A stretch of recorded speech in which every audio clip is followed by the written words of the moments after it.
चत्तारि मंगलम अर्हंता मंगलम सिद्धा मंगलम साहु मंगलम केवली पनत्तो धमो मंगलम चत्तारि लोगुतमा अर्हंता लोगुतमा सिद्धा लोगुतमा साहु लोगुतमा केवली पनत्तो धमो लोगुतमा चत्तारि शरणं पौजामि अर्हंता शरणं पौजामि सिद्धा शरणं पौजामि साहु शरणं पौजामि केवली पनत्तो धमो शरणं पौजामि चार शरण चार मंगल चार उत्तम करे जे भवसागर थी तरे ते सकल कर्म नो आणे अंत मोक्ष तणा सुखले अनंत भाव धरीने जे गुण गाय ते जीव तरीने मुक्ति जाय संसार माई शरण चार अवर शरण नहीं कोई जे नर नारी आदरे तेने अक्षय अविचल पद कोई अंगूठे अमृतव से लब्धि तणा भंडार गुरु गौतम ने समरिये सो सदाय मनवांछित फलदाता પુસ્તક હાથમાં હરીશમાં ધર્મ પામી જાય મને પણ મોક્ષ જાય એટલી બધી વાત નથી. કઠિયારો પામે પુરુષાર્થ કરે એને થાય. બધા આત્મા જ છે, એનો દેહ કઠિયારો મેળવે એટલે શું થઈ ગયું? એને પુરુષાર્થ જે કરે એને થાય. હા, પણ એ પુરુષાર્થ એટલો નથી. પુરુષાર્થ નથી, ભાવના છે. ભાવના કર્યા કરે પણ જે એનો જે માર્ગ હોય માર્ગ ને પોતે અંતરમાંથી પુરુષાર્થ કરીને પ્રગટ કરતો નથી. ભાવના કર્યા કરે.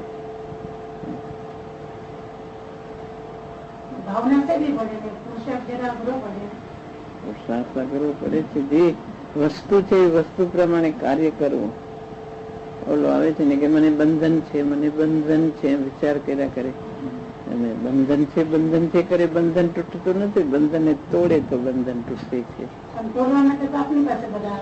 પણ એ તોડવું તો પોતાના હાથની વાત છે, એ કઈ બીજા તોડી દેતા નથી. વિચાર શ્રૃંખલા શાસ્ત્રોમાં વિચાર શ્રૃંખલા બંધન છે વિચાર શ્રૃંખલા કર્યા કરે તો બંધન તૂટતું નથી. હું જુદો જુદો ભલે ભાવના કરે, એ એને ભાવના ભલે બીજી ભાવના કરે, આ ભાવના એની સારી છે. વિચાર કર્યા કરે જુદો જુદો, એમ જુદો જુદો એમ વિચારો કર્યા કરે એટલે કઈ જુદો જુદું પડવાનો પ્રયત્ન કરે તો જુદો પડે. એ બેડીનું બંધન છે કરે, મને તોડવું છે એમ વિચાર કરે તો ન તૂટે. તોડવાનું કાર્ય કરે તો જ તૂટે. ભાવના કર્યા કરે છે, મુમુક્ષુતા હોય ને વિચાર હું જુદો છું, આ સ્વરૂપ મારું નથી, ક્યારે પ્રગટ થાય એમ વિચાર કરે થતું નથી. વિચાર ભલે બીજા એને વિચાર એને એક સાધન તરીકે બને, પણ તોડવું તો પોતાના હાથને તોડ્યા વગર તૂટતું નથી.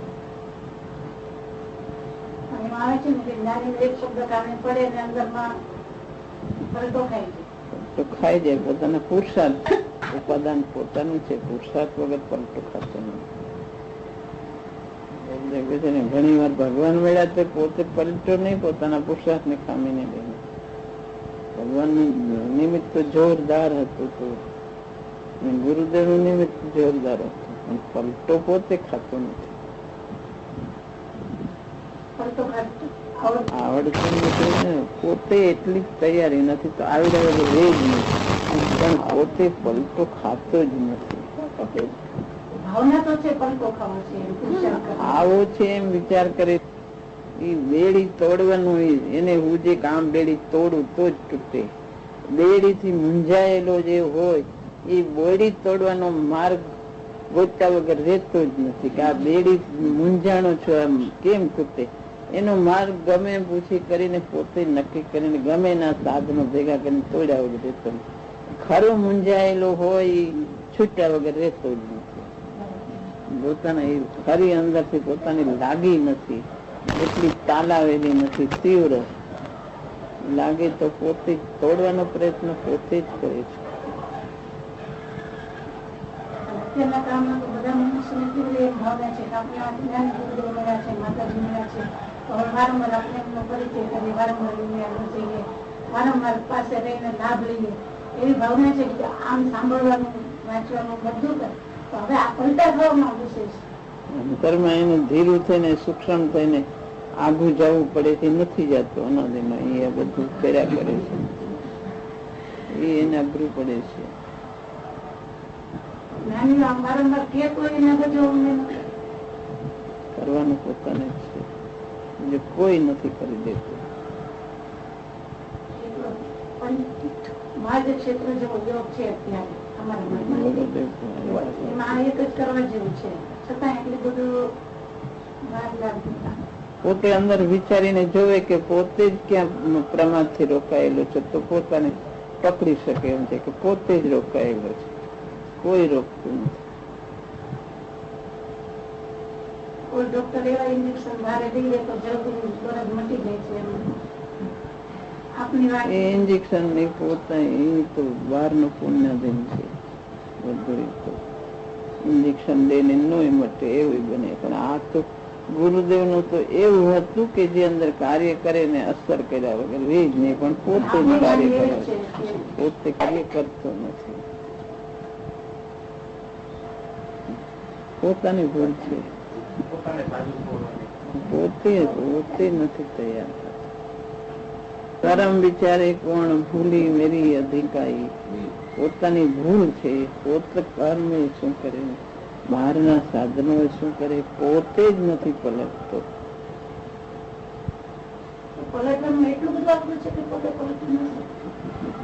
અનાદિનો અભ્યાસ છે, આકરું નથી, સહજ છે, પણ પોતાની આળસ છે, જાગતો જ નથી. એવું છે, જાગવાનું પોતાના હાથમાં છે.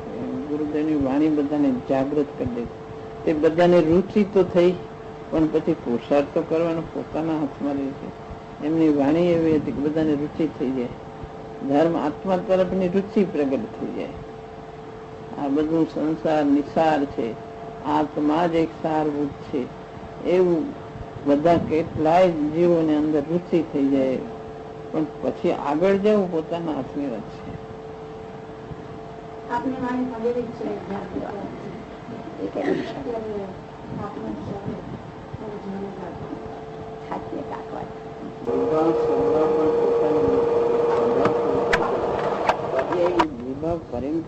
પોતાના પુરુષાર્થની મંદતાથી થાય, એ મંદતાથી થાય, પણ એમાંથી ભેદમાન કરે કે હું આ ચૈતન છું, આ બીજું મારું સ્વરૂપ નથી. જે પોતે ગ્રહણ કરે એમાં એનું પૂર્ણ સ્વરૂપ એને પ્રતીતમાં આવી ગયું, પણ પછી ભેદજ્ઞાનની ધારા એને નિરંતર રહ્યા કરે. ભેદજ્ઞાન જરા વિકલ્પથી નિર્ણય કરે એમ નહીં, પણ સહજ રહ્યા કરે. સહજ ક્ષણે ક્ષણે દિવસ ને રાત અને ક્ષણે ક્ષણે જુદો ને જુદો પરિણતિ રહ્યા કરે. એમાં એ પરિણતિ સહજ રહ્યા કરે, એમાં એ લીનતા કરતા કરતા એને સહજ લીનતા વધે તો પૂર્ણ પર્યાય પ્રગટ થાય. પૂર્ણ સ્વરૂપ તો કેવળ જ્ઞાન થાય ત્યારે થાય. એટલે ગ્રહણ કેમ કરવાનું, કેવો પુરુષાર્થ કરવો? પૂર્ણ તો કેવળ જ્ઞાન અત્યારે આ કાળમાં કેવળ જ્ઞાન પ્રગટ થતું નથી. અત્યારે તો એનું સ્વરૂપ ભેદ જ્ઞાન એ સમ્યક દર્શન માત્ર થાય, એની ચારિત્ર દશા સુધી અમુક સુધી પહોંચાય છે. કારણ કે અત્યારે એટલી પુરુષાર્થની ધારા કેવળ જ્ઞાન થાય ત્યાં સુધી આ પંચમકાળ છે ને, જયારે અહીં મહાવીર ભગવાન જાતા હતા ને ત્યારે અહીંયા કેવળ જ્ઞાન સુધી પહોંચતા હતા બધા. પણ અત્યારે તો એક સમ્યક દર્શન અને એની અમુક પ્રકારે લીનતા થાય છે. પણ એનું પૂર્ણ ગ્રહણ, એનું દ્રવ્ય સ્વરૂપ તો પેલા ગ્રહણ થઈ જાય કે હું દ્રવ્ય ચૈતન અનાદિ અનંત શાશ્વત છું, હું જાણનારો નાયક છું. જે જાણનારો છે તે પોતે છે, જાણનારો પોતે છે. એમાં એ પૂર્વ એના પૂર્વમાં એને ગ્રહણ થઈ જવું જોઈએ પૂર્ણ. એની પછી પર્યાય એટલે કે એની જે કેવળ જ્ઞાનની દશા છે એ પછી થાય, પણ પેલા એને પૂર્ણ ગ્રહણ થાય. પૂર્ણ ગ્રહણ થઈને ભેદજ્ઞાની દશા રહે. એ ભેદજ્ઞાની દશામાંથી એ સ્વરૂપમાં એવું લીન થાય કે કોકર એને વિકલ્પ છૂટી જાય. વિકલ્પ છૂટીને એકલું ન્યારું થઈ જાય. એકલું ન્યારો એમાં જ્ઞાન ને આનંદથી ભરેલો આત્મા છે, જ્ઞાન આનંદથી અપૂરો ભરેલો. એને બહારથી ઉપયોગ છૂટી અને અંતરમાં જાય તો એવો ઉપયોગ કે જગતથી જુદો કોઈ જાત્યાંતર કે જેની કોઈ જાતિ જગત સાથે મેળ ના આવે એવું એને અપૂર્વ આનંદ ને સાનુભૂત નિર્વિકલ્પ દશા કોઈ અપૂર્વ પ્રગટ થાય. હા, તો સમ્યક દર્શન 3 પ્રકારના છે ને, તો ઉત્તમ સમ્યક દર્શન તો નિયમથી વયું જાય છે ને. હા, તો પછી કે એવું શું કરવું આપણે કે આપણને બસ જ્ઞાનીનો જ સંયોગ મળે. ગુરુદેવ, મારે તો એટલું જ ખાલી કહેવું છે કે મને એવું કહો કે હું ગુરુદેવ પાસે જ મારો જન્મ થાય, એ સિવાય કાંઈ નહીં. એના માટે જે કરવું પડે એ કરવા હું તૈયાર. મને જેટલી આત્માની રુચિ છે ને એટલી મને કોઈ સાથ નથી દેતું. મેં કેટલું સહન કર્યું છે ધર્મ માટે, ને કેટલી રુચિ, તીવ્ર રુચિ છે મને આત્મા. એક આત્મા જ જોઈએ છે એવું. હૃદય પાસે જન્મ થાય અને પોતે એવી ભાવના રેખા કરે, મને સંતોનો સમાગમ મળે, ગુરુનો સમાગમ મળે. મને કેટલા યાદ આવે છે સપના. મેં જોયા નથી એમનું કાંઈ, હું જોઈ નથી. કાલે બી મને આખી રાત હું રડતી હતી ગુરુદેવને યાદ કરી. તો મને કોઈ સમજાવતું નથી, મને આત્મા જોઈએ છે, તમે આવે કોઈ વાણી નથી. કેટલું રડતી હતી. ગુરુદેવ સ્વપ્નમાં આવે છે? હા, મેં તો જોયા નથી ને આવી રીતે આવે છે ને, એટલે હું તમારી પાસે આવી. મને આમ જાણે મને આમ કે છે આશ્વાસન. પછી મને એટલી બધી અતૂટ શ્રદ્ધા. મેં સોનગઢ બી આજે જોયું. સોનગઢ આજે જ છે. સ્વાધ્યાય મંદિર છે ને, એમાં ગુરુદેવ 45 વર્ષ સુધી આ સ્વાધ્યાય મંદિર, અને પેલા 3 વર્ષ એક બંગલામાં રહ્યા. પછી અહીં 3 વર્ષ પછી ગુરુદેવ આ સોનગઢમાં 45 વર્ષે 3 વર્ષ પછી અહીં કાયમ આ સોનગઢમાં સ્વાધ્યાય મંદિર છે ને, એમાં એમનું સ્ટેચ્યુ છે. અહીંયા ગુરુદેવ 45 વર્ષ સુધી, લગભગ 45 વર્ષ સુધી અહીંયા બિરાજ્યા છે. અને જયારે જયારે ચોમાસું કે એવું આવે, કોઈક વાર ચોમાસામાં ન જાય, પછી 2-3 થોડાક વર્ષો તો અહીંયા જ વિહાર પણ નહોતા કરતા, બહારગામ નહોતા જતા, થોડા 4-5 વર્ષ સુધી. પછી વિહાર કરતા તો રાજકોટ, મુંબઈ એમાં ઘણી વાર પધારતા.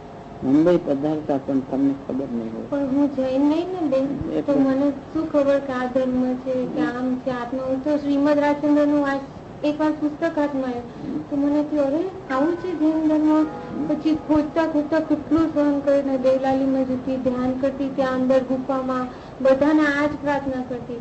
પણ છેલ્લા 3 મહિનામાં મને ગુરુદેવથી એવું મને એટલો બધો નિશ્ચય આવી ગયો છે. એટલો બધો નિશ્ચય, પેલા આમ લઘુતા નહીં એમ કે એમ લખ્યું હોય તો મારા અંદર માંથી આવે એવું આવે છે. ભાવના તમારી સારી છે બેન. હજી થોડા વિચાર કરવો, કંઈક વાંચન કરવું પકડે. એ દ્રવ્ય અને પર્યાય, દ્રવ્ય ગુણ ને પર્યાય દ્રવ્યનું સ્વરૂપ છે. એ દ્રવ્યમાં એક નાયક છે. એક નાયક સ્વતઃ નાયક છે, કોઈ એને બનાવ્યો નથી. એક નાયક તે નાયક એવો છે કે એમાં અનંતા ગુણ ભરેલા છે. અનંતા ગુણ એમાં એક જ્ઞાન અને એક આનંદ. આનંદ ગુણ તો એવો છે કે કોઈ અનુપમ કે કોઈ વિકલ્પથી કલ્પના ન થાય એની. એ કંઈક ન્યારો જ છે. એ વિકલ્પ છૂટી જાય ને એને એ કંઈક જુદો જ છે. આનંદ અને જ્ઞાન એવા આનંદ ગુણોથી ભરેલો કે જેનો પાર ન પામી શકે, કે જે બોલી પણ ન શકાય, કે જે વાણીમાં પણ ના આવે. એ કોઈ અનંત ગુણથી ભરેલો એવો આત્મા છે. પેલા એની શ્રદ્ધા થાય કે આ જાણનારો જે જ્ઞાન જણાય ને, પણ એમાં એક નાયક, એમ કે નાયક ગ્રહણ કરો. પણ જે એની સ્વાનુભૂતિ ને એના અનંતા ગુણ જે સ્વાનુભૂતિમાં આવે, એ અંદર જે છૂટી જાય વિકલ્પ, એ ખૂબ જુદું અંતરમાં થાય. એની અંદર જે અંદર સ્વાનુભૂતિ ખૂબ જુદી. છતાં તમે વિચારી જોજો કે અંદર ભેદનાની ધારા છે ને, ક્ષણે ક્ષણે એને વિચાર ન કરવો પડે કે હું જુદો જુદો. એની પુરુષાર્થની ધારા જ ચાલ્યા કરે અંદરમાં કે હું આ જુદો છું, જુદો છું, જુદો. જે વિકલ્પ આવે એ ક્ષણે જ હું જુદો છું. શુભ ભાવો જે આવે ને કે મને આ ગુરુદેવ મળે, આ શુભ ભાવો, એ બધા શુભ ભાવો. અને બીજા લૌકિક ભાવો એ અશુભ ભાવો. એ 2 ભાવોથી જુદો આત્મા છે. ગુરુદેવ શાસ્ત્રમાં આવે છે કે એ બધાથી જુદો આત્મા તો જુદો જ છે. એ અંતરમાં એની શ્રદ્ધા બરાબર કરવી. અને એ શ્રદ્ધા નાયક કરતો એમાં જો લીન થઈ જાય ને તો પૂર્ણતા થાય. પણ એ લીનતા એ જયારે હજી તો દર્શનાશ્રમમાં છે ને એને સમ્યક દર્શન થાય. સમ્યક દર્શનમાં એને ભેદનાની ધારા સ્વાનુભૂતિ થાય. સ્વાનુભૂતિમાંથી પાછું બહાર આવે ને તે ભેદનાની ધારા આવે. અંદર જાય ત્યાં સ્વાનુભૂતિ થાય. એ દશા અમુક પ્રકારની હોય. પછી જયારે મૌની દશા આવે છે એને, એ જે મૌની દશા આવે એમાં એવો ત્યાગ થઈ જાય કે જે જંગલમાં જઈને ક્ષણે સ્વાનુભૂતિ જ થયા કરે. ક્ષણે સ્વાનુભૂતિ એવી દશા થાય. એ ક્ષણે ક્ષણે સ્વાનુભૂતિ મુનિઓને થતા થતા એ એવા અંદર ઠરી જાય કે એમાં પૂર્ણ કેવળ જ્ઞાન થઈ જાય. એ પૂર્ણ ત્યારે થાય. એને એવી કોઈ મુનિ દશા આવે કે જુદી એને જગતની કઈ પડી ન હોય. એ મુનિ જંગલમાં રહેતા હોય, એ જંગલમાં રહેતા હોય, એને બહારની કોઈ એને ખાવાની પીવાની આહારની કાંઈ નહીં, જંગલમાં રહેતા. એવી મુનિ દશા આવે, એ મુનિ દશા આવે એમાં એવા લીન થાય ત્યારે એને કેવળ જ્ઞાન પૂર્ણ દશા પ્રગટ થાય. એટલે પૂર્ણ દશા પ્રગટ કરવાની માટે એ તો ઘણી તૈયારી હોય ત્યારે થાય. પણ ત્યાર પહેલા જે સમ્યક દર્શન થાય એ સમ્યક દર્શનમાં ભાવનો અભાવ થઈ જાય, પછી એને જાજા ભાવ નથી રહેતા. તો એવું જ લાગે છે કે ભાવ છે જ નહીં. એવું તો એવું કેમ આટલું બળ આવે છે? સારી વાત છે, પણ અંદર થોડું વધારે ગુરુદેવની ભાવના રહેતી હોય તો ગુરુદેવ શુભ ભાવના ગુરુદેવ પૂછે તો એનો જન્મ એ રીતે જ થાય. ભાવના જેની શુભ ઉગ્ર રહેતી હોય, ઉગ્ર ભાવનાથી એમ જ બને. અને ઉપસમ સમ્યક દર્શનની તો સ્થિતિ જ એવી છે કે પેલા વેલું અનાદિનું થાય ત્યારે ઉપસમ જ થાય, પછી એને ક્ષય ઉપસમ થાય. એને એ તો એવા જ પ્રકારનું છે. તો એ વયું ન જાય એના માટે શું કરવાનું? એની ભેદ જ્ઞાનની ધારા ચાલુ રાખવી. તો અમે તો કોઈ જ્ઞાનીનો એવો સમાગમ બી નથી મળતો કોની પાસે. આપણામાં સર્વસ્વ છે પણ તો બી કોઈ પ્રેરણા આપવાનું ગુરુ શાસ્ત્ર નું સાનિધ્ય હોય તો મુંબઈમાં સાધર્મ્ય છે, આપણું વાંચન ચાલે છે. તમે ક્યાં રહ્યો છો? બોરીવલીમાં. બોરીવલીમાં રહ્યો છો? મલાડ નજીક પડે તમારે? ગમે એટલું દૂર, આટલે દૂર આવીશ તો ત્યાં મને તો ગમે એમ જોઈએ છે. મલાડની અંદર છે ને વાંચન થાય છે, ગુરુદેવના શાસ્ત્રો વંચાય છે, ત્યાં મંદિર છે. પણ એટલું ઘેરું છે આ તત્વ. ગુરુદેવના તમને વધારે સમજણ પડે. કેટલું વાક્ય વાંચતા થાય છે એ મને એમનું હૃદય હવે ખબર પડે છે. હું તો જોયા કે આવું બધું લખેલું છે, આવો શબ્દો છે. પણ એ તમે સાક્ષાત ભગવાનનું લખેલું એમ કેટલું એનું ઓલું થાય કે અલૌકિક હૃદયમાં ભાવ.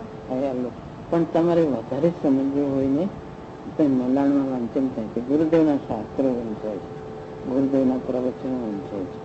આ શાસ્ત્ર મૂળ શાસ્ત્ર સમયસર વંચાતું હોય છે, પ્રવચન સાર વંચાતું હોય છે, બધું વંચાતું હોય. મેં કોણ વાંચે છે મલાણમાં?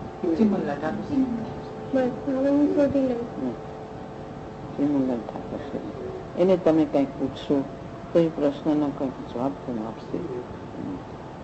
જે આપણું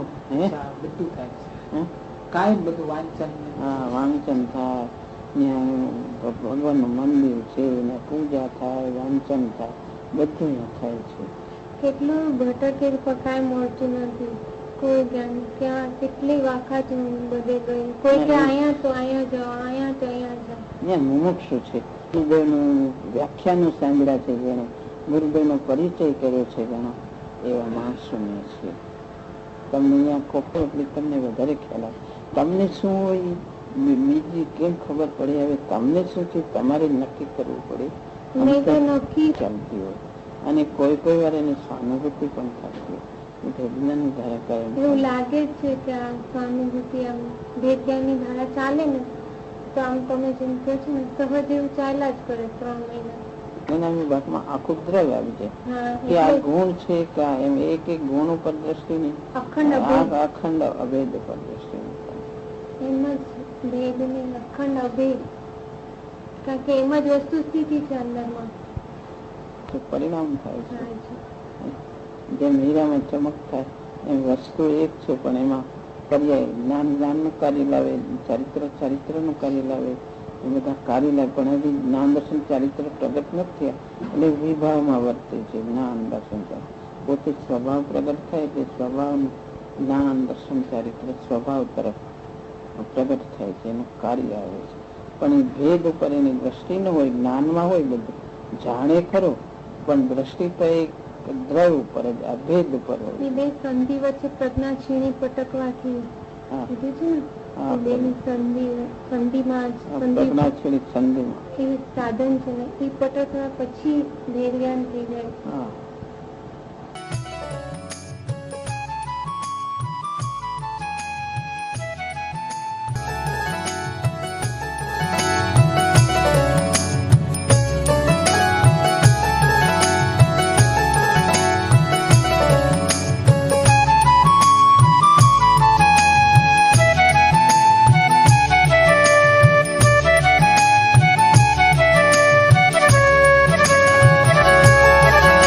स्वर्णपुरी